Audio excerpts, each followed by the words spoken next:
पाकिस्तान में Google Chromebook की तैयारी का आगाज़ हो गया है, जिसके लिए हरीपुर में पहली असेंबली लाइन का इफ्तिताह भी किया गया है। नायब वज़ीर आज़म इसहाक़ डार ने ये किया। ये मंसूबा पाकिस्तान और गूगल के इश्तराक से शुरू किया गया, जिसका मकसद कम कीमत क्रोम बुक्स तैयार करके नौजवानों को डिजिटल सहूलियात फराहम करना है। अच्छा, और वफाकी वज़ीर शिज़ा फ़ातिमा ने इस हवाले से ये कहा है कि ये जो प्रोग्राम है नौजवान नस्ल की पेशा वराना ज़िंदगी में इनकलाब लेकर आएगा और पाकिस्तान की जो डिजिटल प्रोग्रेस है, डिजिटल तरक्की है, उसका एक नया बाब भी खोलेगा। शिज़ा फ़ातिमा ने हुकूमत के इस आज़म का अयादा भी किया है कि पाकिस्तान की जो डिजिटल तरक्की है वो तेज़ी से आगे बढ़ रही है और उसके लिए एफ़र्ट्स भी किए जा रहे हैं। गूगल पाकिस्तान के जो कंट्री डायरेक्टर है फरहान कुरैशी, उन्होंने कहा है कि गूगल कई बरसों से पाकिस्तान के डिजिटल सफ़र का हिस्सा रहा है।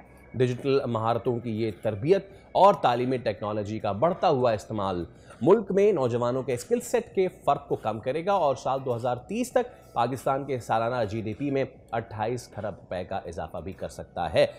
National radio and telecom corporation और गूगल के इश्तराक से बनने वाली इस फैक्ट्री में रोज़ाना 50,000 क्रोम बुक तैयार होंगे, जिन्हें आइंदा सालाना 10 लाख तक बढ़ाने का हदफ भी जनाब। ये एक मेरे ख्याल में ह्यूज अचीवमेंट भी है और उन तमाम लोगों के लिए जो कि मेरे ख्याल में आई बिलीव कोशिश कर रहे होते हैं कि डिजिटल अपनी एक्टिविटीज़ को जारी रख सकें। उनको ये पता है कि क्रोमेटिवली उनको कितना ज़्यादा रीज़नेबल रहता है in comparison to all the other जो मशीन्स वो इस्तेमाल कर रहे होते हैं, गैजेट इस्तेमाल कर रहे होते हैं। तो ये एक बहुत ही अच्छा इक़दाम किया गया है।